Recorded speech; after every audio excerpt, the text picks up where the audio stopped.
네, 계속해서 여러분 입고된 원료, 내용물들을 관리하는 기준입니다. 어, 지금부터 생각보다 이제 계속 반복되는 얘기가 나오는데 그래도 다시 한번 봅시다.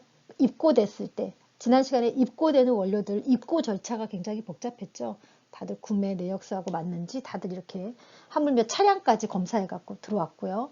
입고된 원료를 어디다 보관하고 이런 것들, 그리고 이제 출고까지 이제 다 이제 불출한다는 건 다 검사 결과가 잘 돼가지고 내보내는 거죠. 진짜 원료를 써라 하고 이제 원료를 내보내는 그런 것까지의 과정들이 나와 있습니다. 다 각각 단계별로 엄격한 그 기준이 있는 것입니다. 보면은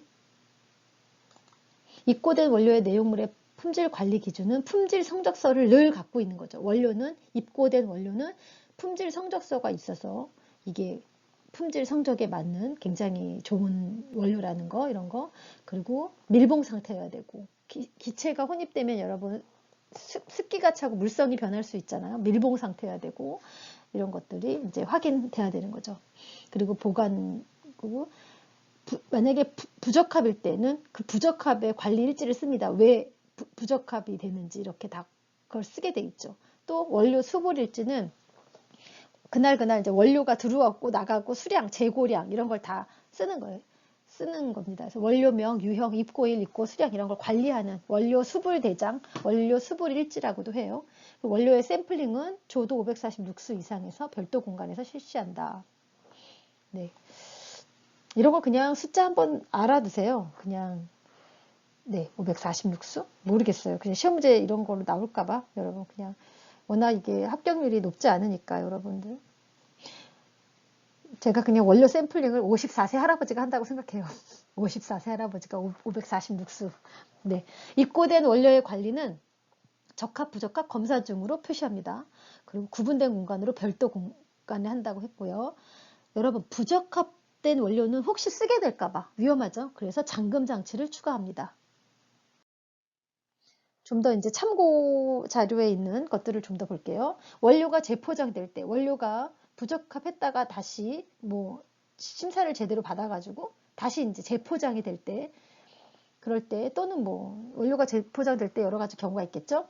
새로운 용기에는 원래 용기와 동일한 라벨링이 있어야 한다. 그렇겠죠? 그래서 동일한 라벨링으로 해야지 이제 새로운 용기에 옮길 때는 원래와 동일한 라벨링이 있어야 된다. 그래도 혹시 헷갈릴까봐 여러분 원료가 재포장될 때 동일한 라벨링 이렇게 적절한 보관을 위해서는 과도한 열기, 과도한이라는 거 다 안 좋겠죠? 변질을 막을 수 있고 특수한 보관 조건은 모니터링이 되어야 된다. 원료의 용기는 여러분 원료의 용기는 용기지만 내용물이 들어가잖아요. 그러니까 깨끗이 보관해야겠죠. 내용물이 들어가는 곳이잖아요. 그렇기 때문에 거의 원료처럼 취급합니다. 그래서 원료의 용기는 원료랑 맞닿는 곳, 1차 용기죠. 1차 용기. 밀폐되어 청소와 검사가 용이하고 충분한 간격으로 바닥과 떨어진 것에 보관한다. 그래서 이 원료 다루는 거랑 비슷합니다. 특별한 경우를 제외하고는 가장 오래된 재고가 제일 먼저 불출되도록, 제일 먼저 나가도록 준비되어서 나가는 걸 불출이라고 하거든요. 그래서 가장 먼저 들어온 애가 먼저 나가는 거예요. 먼저 선입한 게 선출하는 거죠. 그래야 재고가 안 쌓이죠, 여러분. 선입, 선출 알아두세요. 먼저 들어온 애가 먼저 나갑니다. 그래서 이런 것들은 주기적인 재고조사가 시행되고 정기적으로 재고조사를 실시하고 장기 재고품 처분과 선입, 선출 규칙의 확인이 필요하고 중대한 위반품이 발생했을 때 일탈. 여러분 적합 판정을 하잖아요. 원료도 보고 제대로 되어 있고 품질 성적서하고도 맞고 뭐 잘 밀봉되어 있고 잘 보관되어 있고 해서 적합을 하는데 만약에 뭔가 좀 꺼림칙한 뭘 발견했어요. 뭐 냄새가 좀 나요. 뭐가 좀 이상해요. 이럴 때는 적합하지 않은 거죠. 이러면서 일탈 처리합니다. 일탈.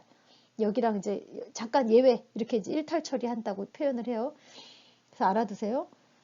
그래서 이런 특별한 경우를 제외하고는 선입선출한다. 원료의 허용 가능한 보관 기한을 결정할 때 문서화 시스템 원료도 사용 기간이 있어요. 기한이 있어요. 원래 우리 화장품 완제품도 사용 기한이 있죠. 원료도 있습니다. 원료도 사용 기한이 있어요. 기한이 규정되어 있지 않은 원료가 들어왔어요. 그러면 여기 이 받은 곳에서 품질 부분에서 새로운 보관 기간을 정할 수가 있어요. 그래서 이런 시스템을 만들어라 이거죠. 원료가 왔을 때 그 품질 성적서 보고 보관 기간이 규정되어 있지 않으면 자체 실험을 통해서 만들 수 있다 이거죠. 이러한 시스템은 재평가하여 사용 적합성을 결정할 단계들에 포함해야 된다. 보관 기간이.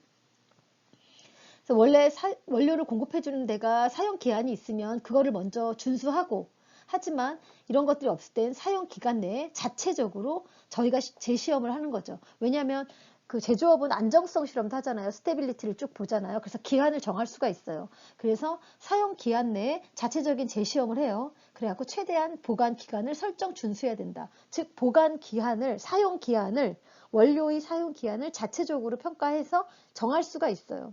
그러니까 재평가 방법도 확립을 해두면, 이제 예를 들면 언제까지 하고 재평가를 한다 이렇게 확립을 해두는 거야. 원료가 들어왔을 때 이거는 언제 다시 한번 평가해서 다시 한다 뭐 이런 식으로 뭔가 계획이 서 있으면 재평가 방법을 확립해 두면 보관 기간이 지난 원료도 재평가해서 사용할 수 있다. 이거 알아두세요. 그러니까 여러분 설비도 그랬어요. 설비도 그렇고 원료도 그렇고 들어올 때 이미 이제 그 계획이 다 있는 거죠. 이런 원료는 이렇게 해서 다시 한번 재평가할 수 있다. 이렇게 재평가하는 방법과 기간을 확립해 두어요. 그래서 보관 기간이 지나도 다시 원료를 재평가해서 사용할 수 있다는 걸 알아두세요. 이런 것들이 문서화되고 시스템화되면 된다 이거죠. 원료 보관 환경은 출입 제한이 있어야 되죠. 원료를 보관하는 곳은 출입 제한이 있습니다. 오염 방지해야 되고 동선도 관리해야 되죠. 그 다음 방충, 방서, 쥐하고 여러분 해충, 곤충 기억나시죠? 그런 애들 대책에 대한 대책. 그 다음에 온도, 습도도 필요하죠. 왜냐면 물성이 변하니까요. 막 흡습제 막 해가지고 막 물기 막 해가지고 물성이 변하면 안 되잖아요. 여기까지 하겠습니다, 여러분. 감사합니다.